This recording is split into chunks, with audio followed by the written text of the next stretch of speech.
Y bueno, llegamos a la recta final. Hoy vamos a ver los últimos 3 capítulos del libro de Jueces, capítulo 19, 20 y 21. Si quieren, vayan allá de una vez.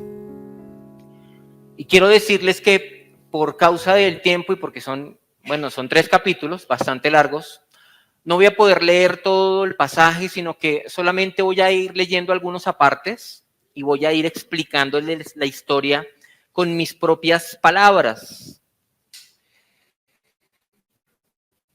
Jueces 19, del 20 al 21. ¿Ya están allá? Muy importante que tenga un esfero de pronto en su mano y pueda ir subrayando a medida que vayamos avanzando. Pero quiero advertirles algo de los pasajes que vamos a ver el día de hoy.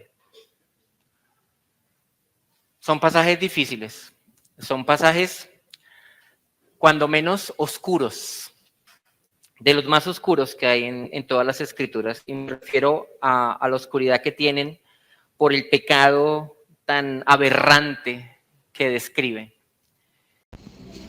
Si nosotros en Colombia quisiéramos referirnos a los días más oscuros de nuestra historia, seguramente hablaríamos de los días de Pablo Escobar, ¿cierto? Muchos de los que están acá sufrieron, al igual que yo, de esos días, esos años, en los que el miedo se apoderaba de las calles porque ponían carros bombas en Bogotá, en Medellín, en cualquier parte de las ciudades, en donde veíamos las noticias de lo que pasaba en Medellín, de cómo le habían puesto precio a las cabezas de los policías y cómo Pablo Escobar tenía un grupo de jovencitos armados a los que les pagaba $1 millón por cada policía muerto. Vimos mucha sangre en esos años, tuvimos mucho miedo, son los años oscuros de la historia reciente aquí en Colombia. Y cuando hablamos de esos días, los días de Pablo Escobar, nosotros sabemos que nos estamos refiriendo a esos días de la guerra contra los carteles, no solamente contra Pablo Escobar, sino Orejuela, El Gacha y todos ellos. Y hermanos, nunca debemos dejar de ver esos días, los días de Pablo Escobar, como los días más negros, más tristes y más vergonzosos de Colombia. Debo decir esto porque hay que decir con mucha vergüenza que hoy día vemos camisetas de Pablo Escobar, llaveros de Pablo Escobar, con Pablo Escobar sonriendo con su placa aquí de preso. Y muchas veces los jóvenes ignorantes de la historia se ponen la camiseta con la cara del monstruo de Pablo Escobar, que no es otra cosa que el sinónimo de muerte y destrucción que trajo mucha desgracia a esta tierra. Esos son nuestros días oscuros aquí en Colombia, los días de Pablo Escobar. Si tú le preguntaras a un israelita cuál es la época más oscura en su historia, él te hablaría de los días de Gabá. Los días de Gabá, en el tiempo de los jueces. Miren por un momento en la pantalla Oseas 9:9. Oseas 9:9. Quédese usted ahí en Jueces y miren lo que dice Oseas 9:9. Dice Dios, llegaron hasta lo más bajo en su corrupción, como en los días de Gabá. Ahora Dios se acordará de su iniquidad, castigará su pecado. Entre el tiempo de los jueces, los días de Gabá, y el tiempo del profeta Oseas hay 4 siglos. Y aún así, los israelitas seguían recordando los días de Gabá porque se convirtieron en un referente de hasta dónde puede llegar la maldad de los hombres. Nunca en Israel se olvidaron los días de Gabá. Hoy vamos a hablar de esos días. ¿Qué fue lo que pasó en ese tiempo? Y yo debo advertir, hermanos, que este es un episodio escabroso, brutal, sórdido. Es probable que alguno al leer lo que vamos a leer, se haga esta pregunta: ¿por qué una cosa tan horrenda está en la Biblia? ¿No se supone que la Biblia nos habla acerca de Dios y que Dios es hermoso y es glorioso? ¿Y no se supone que la Biblia nos habla de un paraíso que Dios le ha prometido a los que le aman? ¿No se supone que hay cosas hermosas en la Biblia? Sí, pero la Biblia no solamente nos habla de Dios y sus promesas, nos habla también del ser humano. Y el ser humano es capaz de cosas horrendas, tan horrendas como las que vamos a ver hoy de los días de Gabá. Y es que en esa historia vamos a ver cómo Israel toca fondo como sociedad. Porque aunque es cierto que ellos estaban entregados a la idolatría, a la maldad, al desorden, como ustedes han estado escuchando en todas estas predicaciones, sin embargo, lo que pasó en Gabá fue el colmo, fue el punto más bajo de degradación de la nación israelita, tanto que lo que ocurrió sacudió la conciencia de la nación. Este sermón tiene por título Un llamado a la conciencia, un llamado a la conciencia. Y vamos a entrar en materia y vamos a ir a Jueces, capítulo 19, y vamos a ver qué ocurrió en los días de Gabá. Y nuestro primer punto es este: perversidad sin límites. Eso ocurrió en los días de Gabá, perversidad sin límites. Jueces 19, versículo 1 al 4, vamos a leerlos. Vamos a leer versículo 1 en primer lugar. Dice: en aquellos días, cuando no había rey en Israel, que ese es el encabezado de varias porciones del libro, hubo un levita, otro levita, no el levita de los 8 días, lo recordarán ustedes, que era el nieto de Moisés, que por su causa terminó arrastrando a un montón de gente a la idolatría. No, otro levita, hubo un levita que moraba como forastero en la parte más remota del monte de Efraín, el cual había tomado para sí mujer concubina de Belén de Judá. Tenemos otro levita que también andaba chueco. El primer levita, ustedes lo recuerdan, hace 8 días, era un levita que vendía sus servicios a cambio de dinero. Este levita tiene una concubina. ¿Y cuál es el problema con tener una concubina? Pues que una concubina era una esposa de segunda clase. Era el equivalente a hoy día estar en unión libre con una mujer. Eso es, en los tiempos bíblicos, una mujer que vive en unión libre con un hombre, una concubina, una esposa de segunda clase. Y suena feo decirlo así, pero sí, esa es la palabra. Eso es el concubinato. Un concubinato es una relación informal en la que un hombre no tiene una relación de pacto con la mujer, sino que simplemente se van a vivir juntos y ya, eso es todo. Muchas veces el concubinato era producto también de la esclavitud, porque había mujeres que al verse desprotegidas, de pronto sin su familia o en la calle, se metían con un hombre y aceptaban esa baja posición de ser concubina simplemente para no morirse de hambre. ¿Cuál es la cosa grave? La cosa grave es que se practicaba el concubinato, y la cosa aún más grave era que ¿quién practicaba el concubinato? Un levita. Los levitas eran los encargados de la adoración en el pueblo, eran los expertos en la ley, eran los que predicaban, los que enseñaban, los que pastoreaban Israel en esa época, y un levita tenía una concubina. Dice el versículo 2, y su concubina le fue infiel, y se fue de él a casa de su padre, a Belén de Judá, y estuvo allá durante 4 meses. Y se levantó su marido y la siguió para hablarle amorosamente. Ese amorosamente hay que ponerlo entre comillas, ya se van a dar cuenta por qué. Y hacerla volver. Y llevaba consigo un criado, un par de asnos, y ella le hizo entrar en la casa de su padre. Y viéndole el padre de la joven salió a recibirle gozoso. Y le detuvo su suegro, el padre de la joven, quedó en su casa 3 días comiendo y bebiendo y alojándose allí. Esta concubina le es infiel al levita, se va a la casa de su papá y el levita va a buscarla a la casa de su papá. ¿Por qué la busca? Bueno, tenía una relación ilícita con ella, una relación, digamos que era una relación aceptada en aquella época, pero ilícita ante los ojos de Dios. Una relación, como les dije, de segunda clase. ¿Qué hizo la concubina del levita? Lo acabaron de leer. Le fue infiel. Y entonces él fue a buscarla. 4 meses después le vino a hacer falta la concubina. Al llegar a la casa del papá de la muchacha, el papá empieza a atenderlo de una manera exagerada y le da desayuno, almuerzo, comida. Llega la tarde y el hombre le dice al suegro, me tengo que ir. Y él le dice, quédese mejor, ya está tarde, váyase mañana. Y eso lo hace 1, 2, 3, varias veces. ¿Por qué? Porque el papá de la muchacha temía que el levita, después de que se llevara la concubina, la acusara de adulterio y ella muriera apedreada.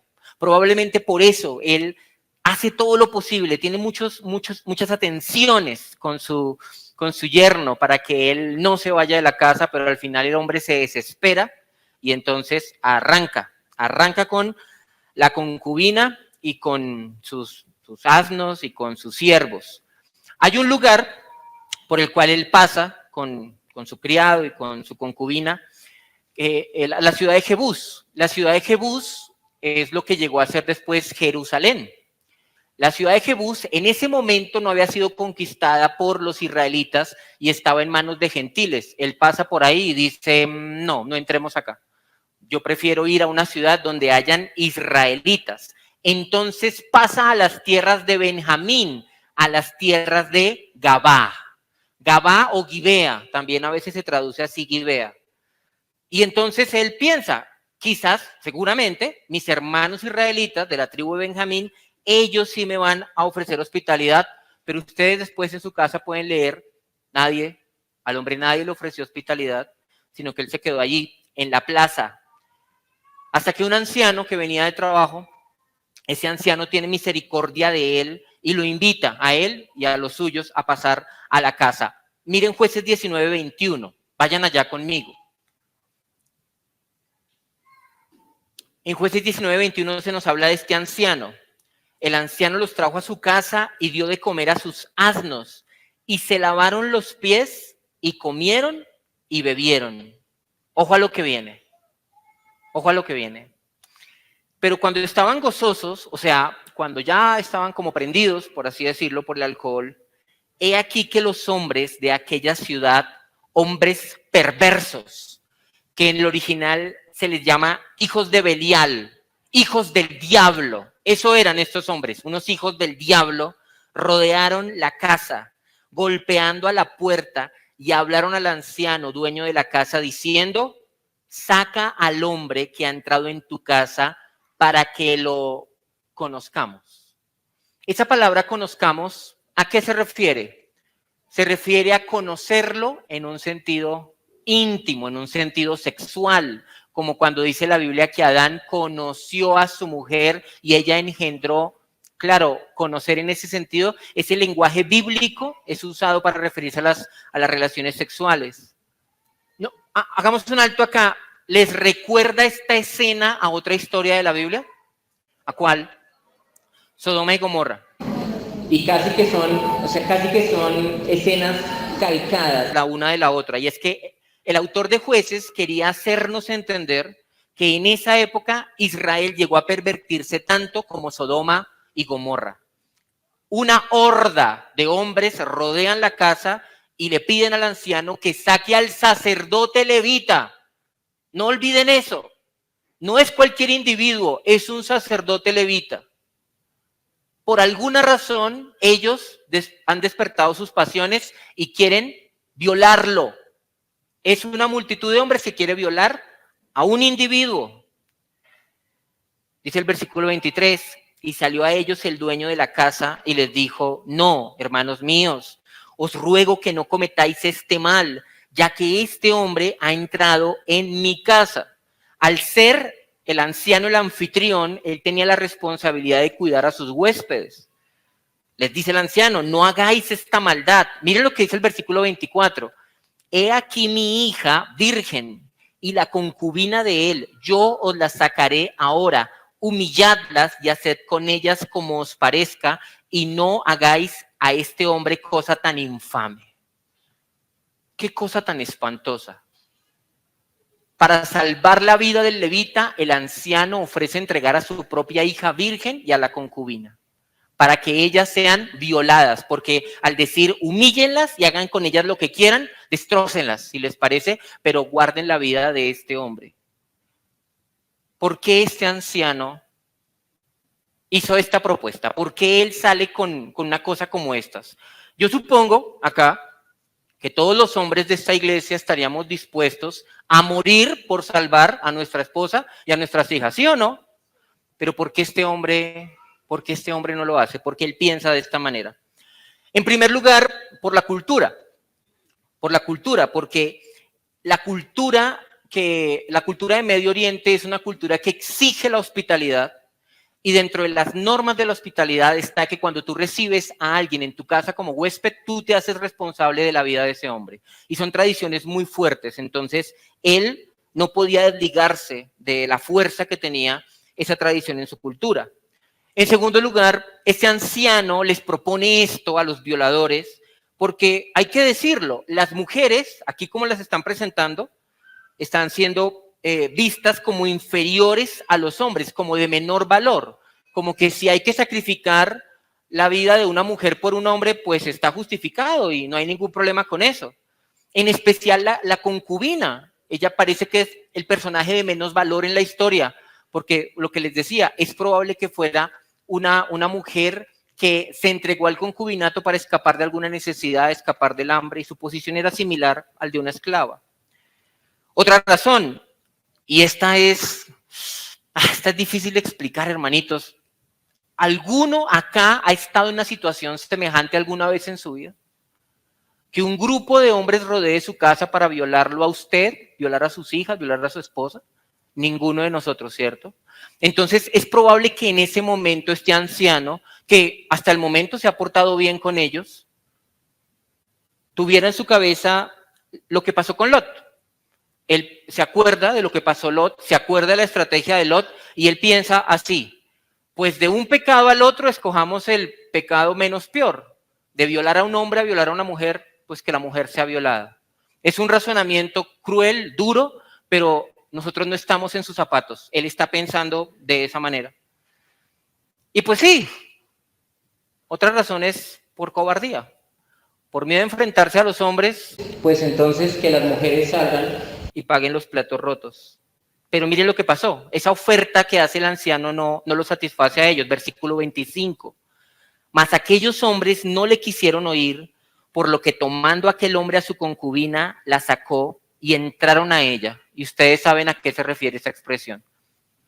Y abusaron de ella toda la noche hasta la mañana y la dejaron cuando apuntaba el alba.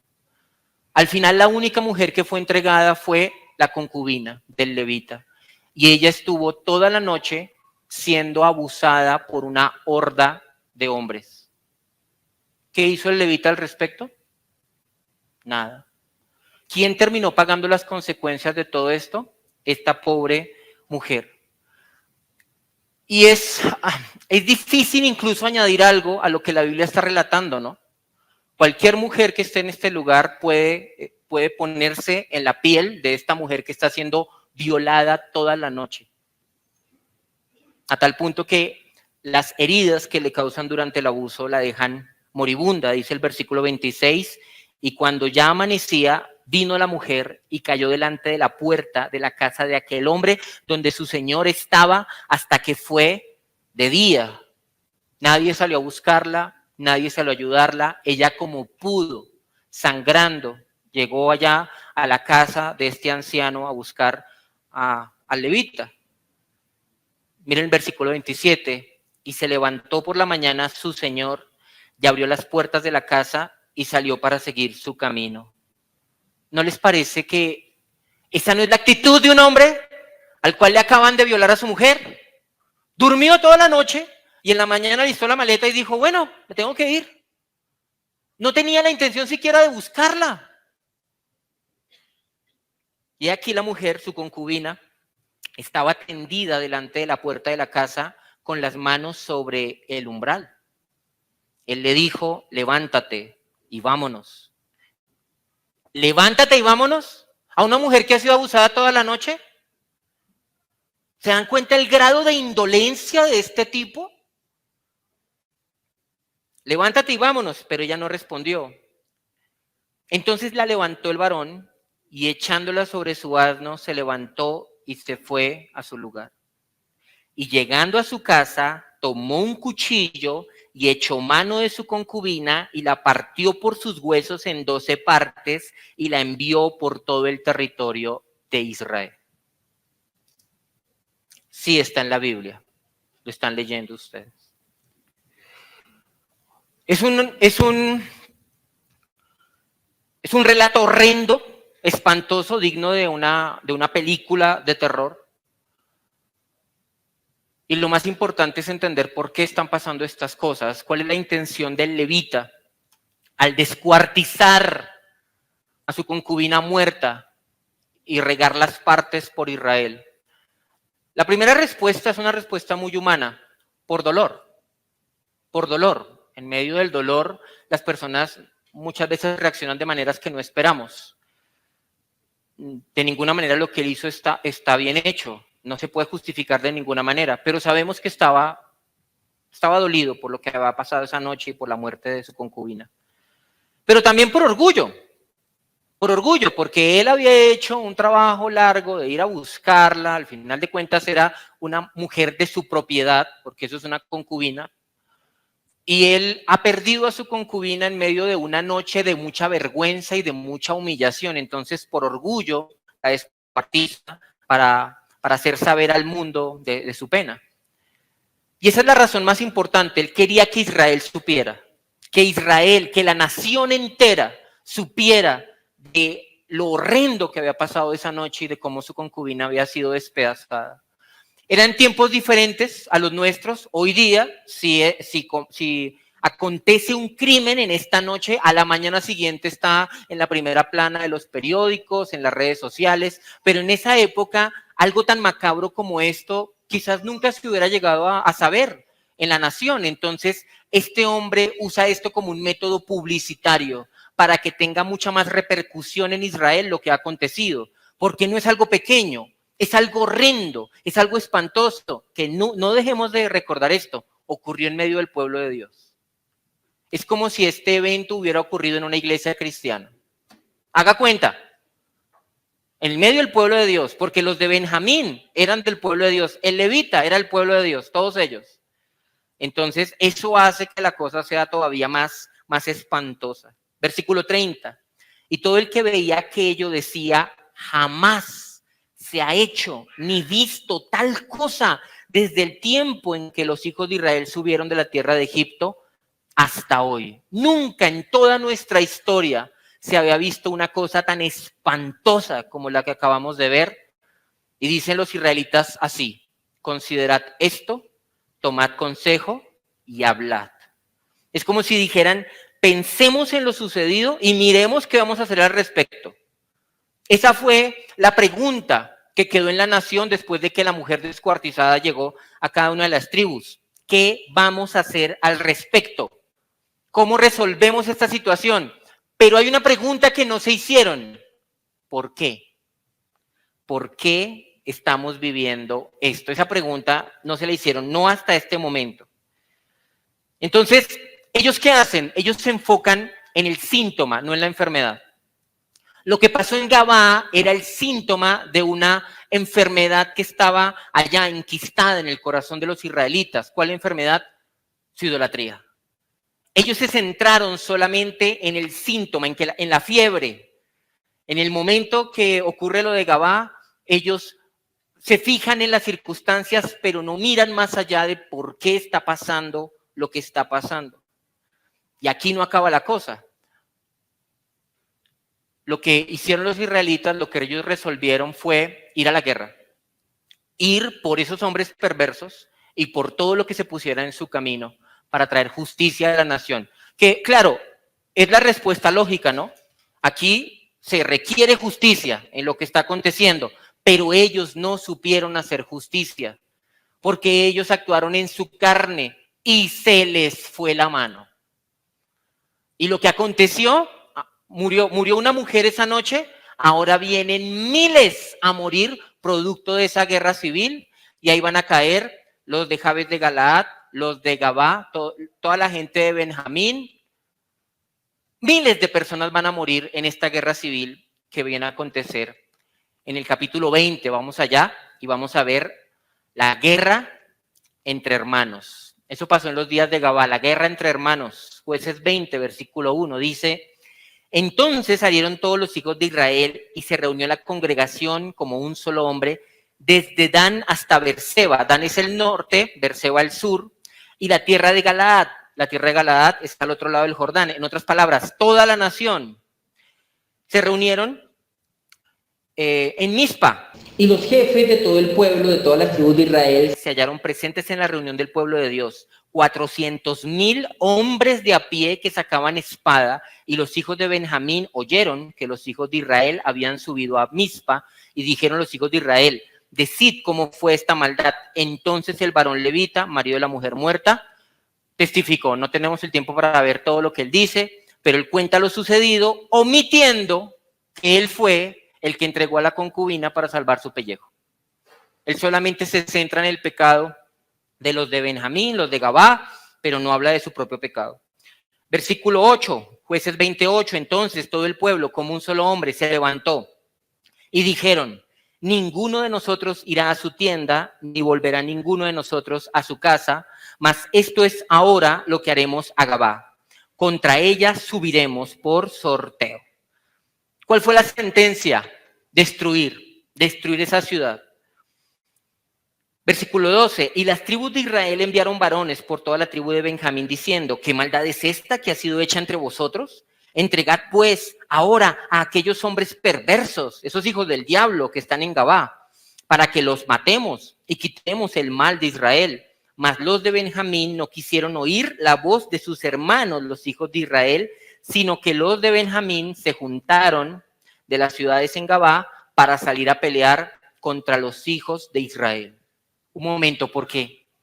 ¿Cómo es posible que ellos, siendo conscientes de lo que acaba de pasar, no sean capaces de entregar a los criminales? No, porque para Benjamín primero estaba la sangre.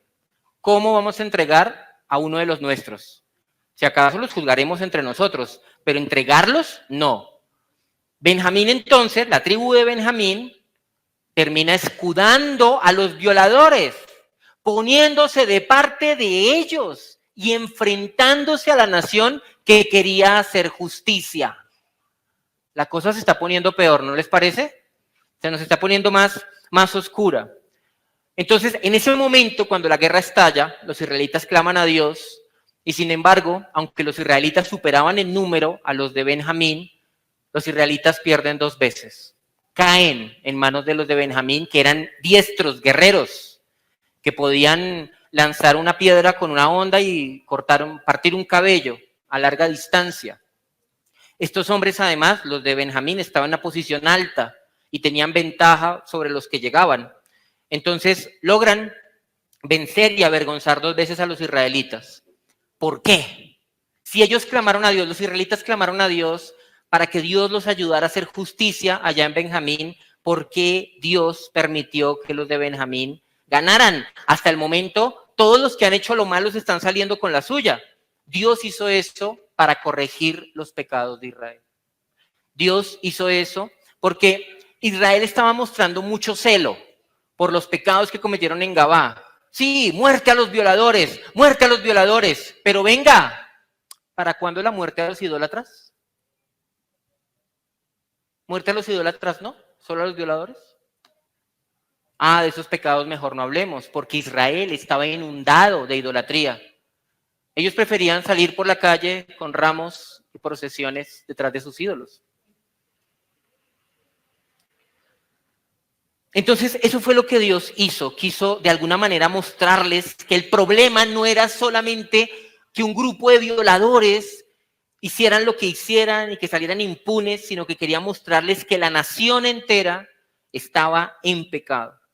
Pero los de Benjamín no entendían y lo que hicieron fue ensañarse contra los de Benjamín. Porque sí, la tercera vez Dios le concede la victoria a Israel, y cuando Israel va con furia, porque están dolidos por las derrotas anteriores, se exceden y terminan casi exterminando a toda una tribu de las 12 tribus de Israel.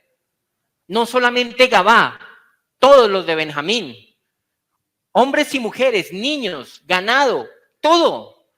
Quisieron erradicar por completo el nombre de Benjamín de las tribus de Israel. Tan es así el odio que sienten en ese momento hacia los de Benjamín, que los israelitas hacen la promesa de no darle mujer a los que sobrevivan. Y hay sobrevivientes. Hay 600 hombres que logran escapar a una cueva y allá se esconden, pero los de Israel dicen: no, nosotros no vamos a darle mujeres a esos hombres, que se acabe Benjamín para siempre en Israel. Vamos a nuestro tercer punto y vamos al capítulo 21 y vamos a ver lo que ocurrió en los días de Gabá. El llanto y las malas decisiones. El llanto y las malas decisiones. Jueces 21:1 dice: los varones de Israel habían jurado en Mizpa diciendo: ninguno de nosotros dará su hija a los de Benjamín por mujer. Al haber sido exterminadas las mujeres de Benjamín, piensen en esto.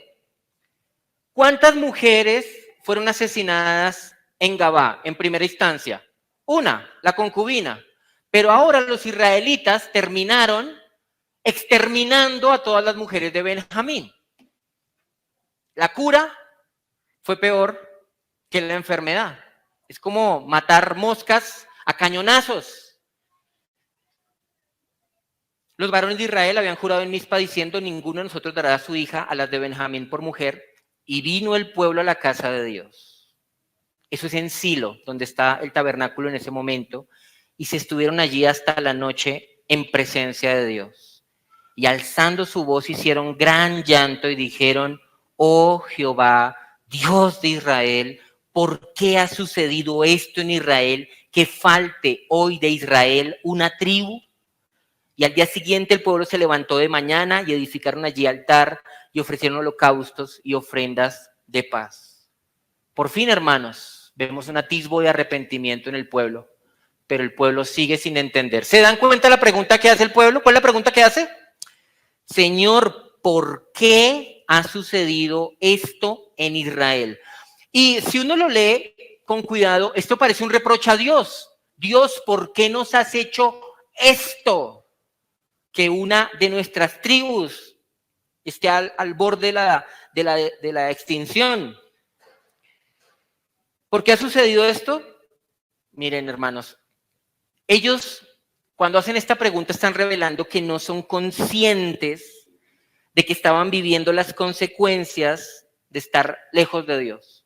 Ellos no se han hecho conscientes de que el problema es la idolatría. Aquí vemos alguna confesión del pecado por parte de los israelitas. Vemos diciéndole a Dios: sí, pecamos contra ti, nos hemos alejado de ti, hemos hecho lo malo, nos hemos ido a los ídolos. No hay ninguna confesión, sino más bien como un reproche. Dios, ¿por qué me pasó esto a mí? ¿Por qué me pasó esto a mí? Mi pecado me trajo hasta aquí. Ellos no podían ver eso. Ellos no podían darse cuenta de que estaban viviendo las consecuencias de que cada uno hiciera lo que bien le pareciera. ¿Tú quieres una sociedad donde todos puedan hacer lo que quieran? Aquí está el resultado. La Biblia te presenta las consecuencias. Esto, lo que ustedes están leyendo, esas son las consecuencias de una nación que escoge vivir cada uno a su manera. ¿Por qué está pasando lo que está pasando? Está pasando todo esto porque los israelitas fueron moldeados en su pensamiento por la cultura de los cananeos y hacían las mismas cosas que los impíos, porque habían olvidado a Dios y su cabeza ahora era una cabeza mundana. Un comentarista dijo esto al respecto de por qué Dios permitió todas estas cosas allá en Israel. Dios utilizó esto para humillar a la nación entera. Ellos debían de entender que el horror del crimen en Gabá no solamente era el resultado del pecado de un grupo de hombres, de una ciudad o de una tribu, sino que toda la nación debía de humillarse. Aunque el crimen ocurrió en Benjamín, Israel debía ver que la nación como un todo tenía un problema de pecado. Todo lo que aconteció, hermanos, fue un llamado de Dios para despertar la conciencia de Israel. Y muchas veces la única forma para que alguien busque la ayuda de Dios y para que alguien se arrepienta es tocando fondo. Cuando ya la persona siente que no puede caer más bajo, como le pasó a Israel. Cuando ellos ya se sintieron en lo más profundo, clamaron a Dios. Pero entonces ellos estaban tan corrompidos moralmente que la solución que plantearon otra vez fue una equivocación. Ellos están acá lamentándose delante de Dios y diciendo: Dios, nosotros juramos no darle mujeres a los benjamitas, pero si no les damos mujeres, la tribu va a desaparecer. Entonces, ¿saben qué hacen para resolver el problema? destruyen otra ciudad, la ciudad de Jabes de Galaad. Resulta que los de Jabes de Galaad no se habían presentado a la batalla. En Mizpa se había dado la orden desde los tiempos de Moisés que cuando la nación fuera convocada en Mizpa, todos debían ir.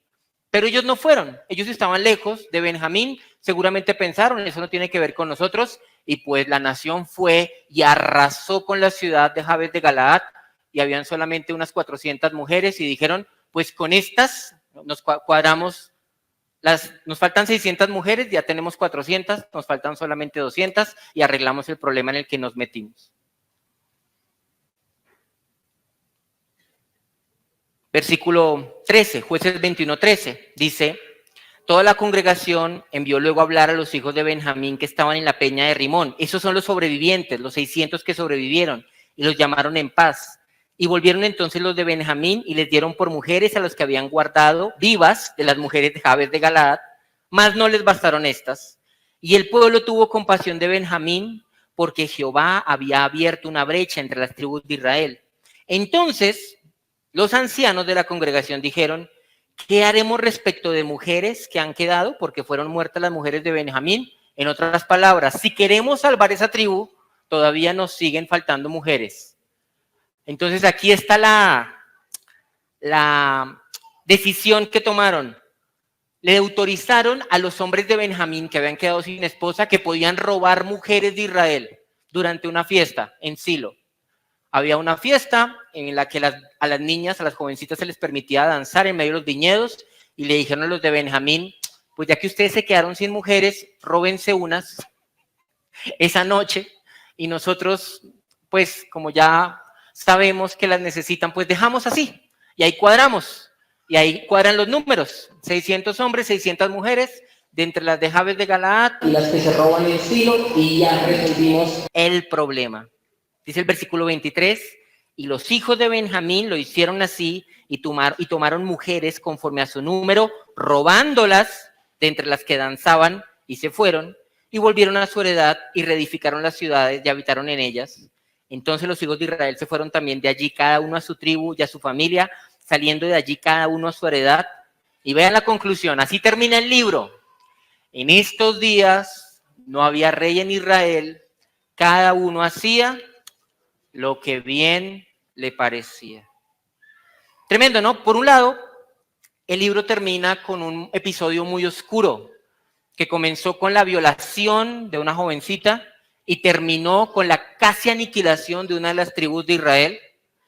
Pero por otro lado, el libro está declarando una necesidad. ¿Qué necesita Israel con urgencia? Según el versículo 25. Un rey.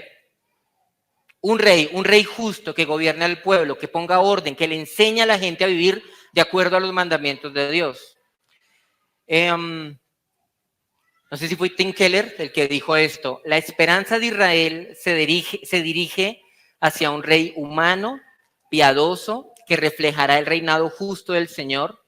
Esta esperanza será cumplida temporalmente por David, pero alcanzará su cumplimiento eterno en el Hijo Supremo de David, Jesucristo. La gente del libro de los jueces, la gente del tiempo de los jueces estaba mirando el futuro con una pequeña esperanza. Cuando un rey venga, ese rey va a venir a resolver todo el caos que hemos hecho en esta nación. Y sí, ese rey venía, pero se demoraba todavía mucho tiempo en llegar. Porque después de que llegó el rey David, sí, él instauró un reinado mejor, pero un reinado que también era imperfecto. Y su hijo Salomón no fue mejor que él. Y los que siguieron de ahí en adelante fueron reyes que fallaron. El único rey que podía realmente cambiar el corazón de las personas para que cada uno no hiciera lo que bien le pareciera, ese rey es Jesucristo. Es Jesucristo. Y de ahí tenemos que aprender algo. Cuando una persona responde, es que yo hago lo que a mí me da la gana, yo hago como a mí me parezca. Esa persona, ¿qué está reconociendo? Que no conoce a Jesucristo. Porque si conociera a Jesucristo, él no haría lo que bien le pareciera, porque su rey le diría qué es lo que él tiene que hacer. Los israelitas, con todo lo que ellos vivieron, esa noche en Gabá, con la guerra civil, ellos tuvieron que ser confrontados sus conciencias tuvieron que haber sido sacudidas, porque todos esos años que ellos duraron entregados a la idolatría los habían vuelto indolentes, los habían vuelto insensibles. Por eso Dios tuvo que permitir toda esa desgracia para que se dieran cuenta de qué tan bajo habían caído. Y ahora yo me pregunto, hermanitos, viendo todo lo que le pasó a los israelitas, ¿qué tiene que pasar para despertar la conciencia de un país como Colombia? ¿A dónde nosotros tenemos que llegar? ¿Será que nuestra generación llegará a ver violaciones masivas en las calles? Que hablar de esto ya no es hablar de algo antiguo, ya está pasando en otras partes del mundo. Ustedes han escuchado las historias, en Europa, en India, en África. Sí, y nosotros no somos mejores que esas naciones. ¿Tenemos que llegar allá? ¿O tenemos que llegar a ver a una parte de la sociedad respaldando a los criminales, como pasó con los de Benjamín, que respaldaban a los violadores? ¿Veremos ciudades siendo exterminadas? ¿Tendremos otra guerra civil en Colombia, como las que ya hemos tenido? O sea, ¿qué cosa tiene que pasar en una nación para que la nación diga, ya no más? Ya no más. Paremos con esto, Alto, ya no más. Es hora de corregir el rumbo, es hora de tomar otra dirección. Hay algunas cosas de las que pasaban en el tiempo los jueces que siguen pasando en nuestros días. Una de ellas, el concubinato. El concubinato sigue siendo la norma en muchas partes del país. Las personas se niegan a contraer matrimonio, prefieren vivir en yugo desigual, en unión libre. Prefieren vivir en unión libre porque es más conveniente, porque es más fácil el día de mañana dejarse el uno al otro, pero pues no somos mejores que ellos, fíjense. ¿Qué otra cosa se parece mucho a lo que vemos acá en el texto? Vemos conductas sexuales desviadas que empiezan a ser normalizadas, incluso promovidas, defendidas. ¿Cómo es posible que la gente de Benjamín no se diera cuenta que la perversión que se cometió en sus tierras tenía que ser castigada? No, defendieron a los violadores. ¿Estamos lejos de que eso llegue a pasar? De que así como existen personas con apetitos sexuales por personas del mismo sexo, o por animales, o por objetos, también el día de mañana haya personas con apetitos sexuales que incluyan violaciones, y tengamos que admitirlo dentro del espectro gigantesco de la sexualidad que se ha abierto en nuestros días. Entonces, así como hay homosexuales, lesbianas, transexuales, habrá pedófilos, habrá violadores. Es el camino lógico que nosotros estamos siguiendo, normalizar todo lo que en algún momento considerábamos que era aberrante. No somos mejores que ellos, hermanos, no somos mejores que los israelitas, porque nosotros vivimos en tiempos en los que cada uno hace lo que bien le parece. Y las cosas que nosotros vemos a diario en los periódicos se parecen mucho a esta historia macabra que nosotros acabamos de leer, porque usted puede acercarse y ver el periódico, personas descuartizadas, pueblos que son masacrados. Entonces, pregunto, ¿nosotros estamos muy lejos de la realidad que estuvieron viviendo los israelitas en el tiempo de los jueces? ¿Matanzas? Llevamos décadas matando niños en el vientre de su mamá. Hoy día hay mujeres que defienden con su vida el derecho a matar a una criatura en el vientre de su madre. Y todas estas cosas pasan frente a nuestros ojos, y así como le pasó a Israel, nos podemos terminar volviendo indolentes hasta que algo ocurra en el país, hasta que algo ocurra que nos diga, ya, hay que cambiar de rumbo. Y las razones por las cuales nosotros vivimos todas estas cosas son las mismas razones por las que los israelitas vivieron todo lo que vivieron. Número uno, por olvidarse de Dios. Colombia es un país que tiene a Dios muy, muy, muy lejos. Haz la prueba, intenta hoy en la tarde compartirle a otra persona de Cristo. Te va a despreciar, se va a burlar de ti, te va a humillar, te va a avergonzar. Así como Israel, que cada uno hace lo que bien le parece, en nuestra época se promueve eso, se promueve que cada quien tenga derecho a su libre desarrollo de la personalidad, que es otra forma de decir que haga lo que quiera. Y una razón muy importante, hermanos, por la que nosotros vemos toda esta desgracia en Israel y en nuestra cultura es por la idolatría. Es por la idolatría, hermanos. Y la verdad, no tenía planeado que este sermón cayera en Semana Santa, mucho menos pues que fuera para un Domingo de Ramos. Pero cuando tú sales a la calle y ves desfilar la idolatría, encuentras la razón fundamental, el corazón del problema de por qué Colombia es el país que es. Porque en Colombia la idolatría gobierna hasta el día de hoy. Hasta el día de hoy. Y la gente en su ignorancia no se da cuenta que al participar de la idolatría católica está participando muchas veces de la idolatría de los paganos. Hace unas semanas atrás pude ver en YouTube un video, eso era de Canal Capital, en donde hablaba una líder indígena del cabildo de, no sé, de Bosa, alguna localidad aquí en Bogotá, en donde ella explicaba que antes de que vinieran los españoles aquí a estas tierras, los indígenas iban a Monserrate a cumplir sus pagamentos. Las mujeres, cuando tenían su primera menstruación, iban y ofrendaban eso en Monserrate a sus dioses. Cuando el catolicismo llegó a estas tierras, vio que indígenas subían con sus pagamentos a Monserrate y les quitó el templo que ellos tenían, construyó una iglesia y les cambió el pagamento por un crucifijo, por una promesa. Pero pregunto, ¿el rito cambió? El rito es el mismo. ¿La idolatría fue quitada? No, la idolatría fue disfrazada, pero la idolatría sigue siendo la misma. La idolatría tiene un gran problema cuando se revuelve con el cristianismo. Y es que muchas veces el catolicismo pretendió reemplazar la evangelización con las imágenes. Entonces, en lugar de explicarle a la persona qué es el evangelio, qué es el pecado, qué es la justificación, todas estas cosas, le pintó una imagen del divino niño, la Virgen, y le pidió al católico que se arrodillara. Y le dijo, ok, ya eres cristiano, falta, bauticemos al indígena y ya con eso él queda hecho cristiano. Pero nunca se le evangelizó. Él nunca realmente fue evangelizado. Y tristemente aquí en Colombia no hemos sido evangelizados, no por el catolicismo. Nosotros, los protestantes, estamos evangelizando, y hay que decirlo, no solo evangelizamos católicos, evangelizamos a muchos protestantes también. Nosotros vemos en la Iglesia Católica una tremenda falta de disciplina en cuanto a corregir el pecado de la gente. Porque como cualquier persona que se arrodilla frente a una imagen es tomada por católica, pues a cualquier persona le llaman cristiana. Pero cuando esa persona practica sus pecados, nadie lo corrige, nadie lo disciplina. Nadie sabe siquiera que esa persona asiste a esa iglesia y todo eso, hermanos, toda esa idolatría, esa mala evangelización, esa falta de disciplina han hecho de Colombia el país que es. Sí, hay que ver el problema en dónde está, en su raíz. Porque es probable que si hubiéramos tenido la oportunidad de conocer el evangelio desde nuestros inicios, desde nuestros cimientos, hasta el día de hoy tendríamos un país diferente.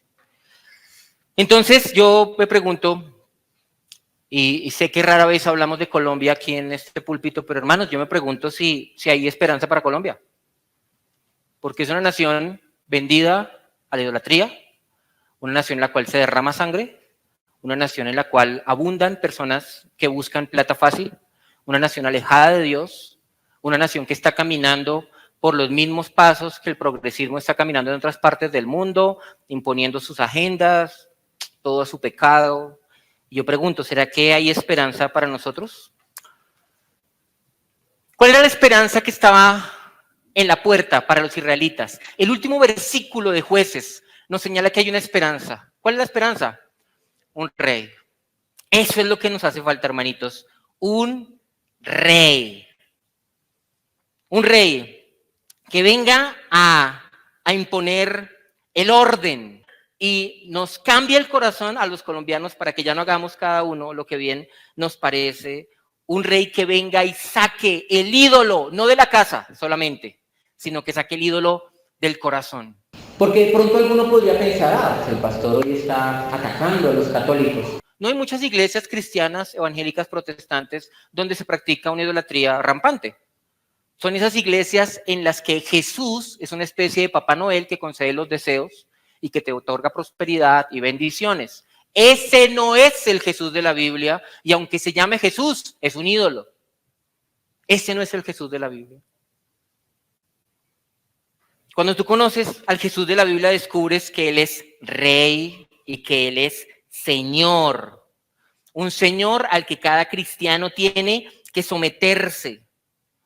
Un Señor que cuando llega a una comunidad, a una nación, instaura su reino y es capaz de hacer salir el poder de Satanás y el poder de sus tinieblas, porque Cristo es capaz de transformar naciones.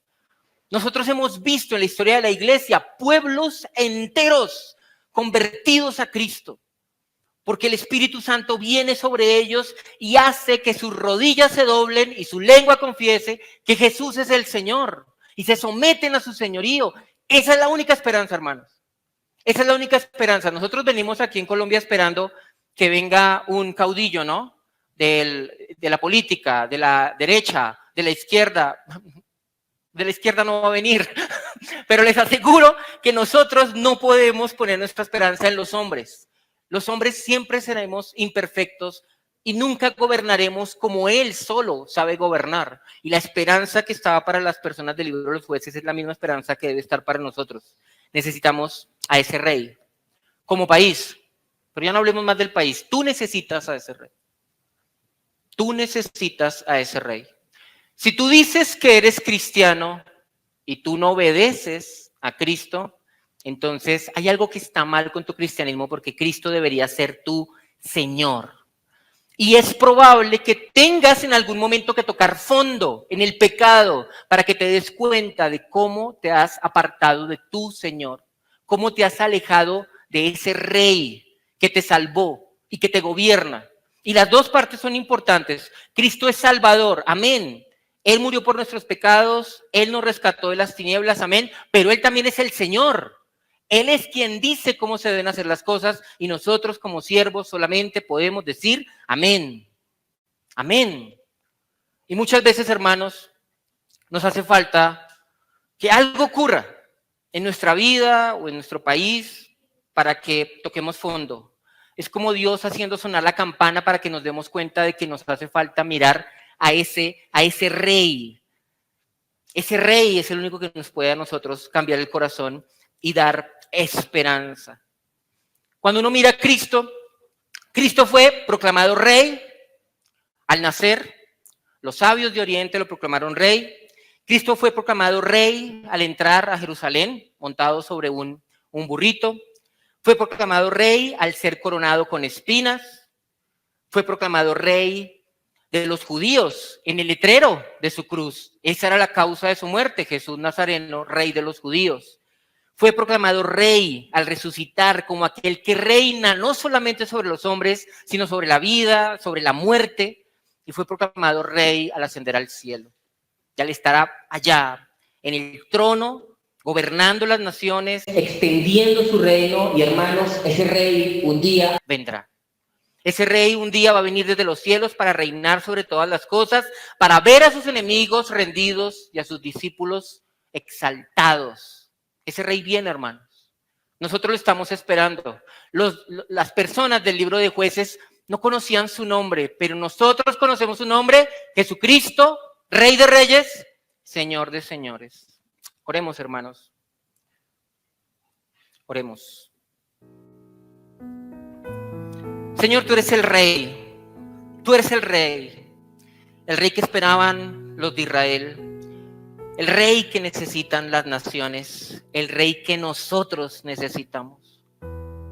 Nacimos en una cultura pagana, entregada a la idolatría. Y esta semana es un fiel reflejo del país en el que nacimos, donde cada persona levantará su ídolo, lo pondrá sobre sus hombros y le dirá: tú eres mi Dios. ¡Qué horror, Dios! Nos avergonzamos profundamente, Señor. Y todas las cosas que pasan a nuestro alrededor son producto de la maldad que hay en nuestros corazones. Te pedimos perdón y te pedimos tengas misericordia de este país, Señor. Y no permitas que lleguemos a donde llegaron los israelitas, que tuvieron que tocar fondo en ese momento oscuro de su historia, en los días de Gabá, donde el pecado era la norma, donde se cometían crímenes de tal atrocidad que ni siquiera en las personas del mundo Guárdanos también como cristianos de terminar comportándonos aún peor que los impíos, de ser llamados discípulos tuyos cuando nos comportamos como horrendos animales y bestias. Lo que ocurrió en Israel es algo tan espantoso, pero tú lo has puesto en la Biblia para que veamos a dónde puede llegar cada ser humano si decide en su corazón hacer lo que bien le parezca, y si no tiene un rey que le detenga en su pecado, un rey que le gobierne, un rey que le dé vida eterna. Gracias te damos, Dios, por Jesucristo, nuestro Rey, nuestro Señor. Nosotros sí tenemos Rey. Y nuestras vidas deben someterse a Él, humillarnos delante de Él. Que hoy podamos reconocer nuestra soberbia, nuestra altivez, nuestra falta de obediencia, y podamos una vez más decir: Jesucristo, tú eres Señor. Tú eres el Señor de mi vida, tú eres mi Dios, el que me rescató, a quien sirvo, por quien vivo y a quien espero ver un día regresar en gloria a esta tierra. Tú eres Rey, tú eres nuestro Rey. Ayúdanos, Señor, a aferrarnos a ti, a aferrarnos a tus promesas y a aferrarnos a tus mandamientos. Gracias, Señor, porque has venido para poner en orden nuestras vidas, porque también nosotros estábamos vendidos a la idolatría y a tantas maldades, y en tu misericordia quisiste rescatarnos. Hoy te rogamos, Señor, por este país, Dios, para que tengas misericordia y le rescates, que tu evangelio corra por las calles, que se predique de los púlpitos, que la idolatría sea abandonada, que cada ídolo sea destruido, que cada persona en este mundo, en este país, al menos, te conozca. Jesucristo, usa nuestras vidas para extender tu reino en este país, Dios. Usa nuestras vidas para que otros conozcan a este Rey. Te lo pedimos en el nombre de Jesús. Amén.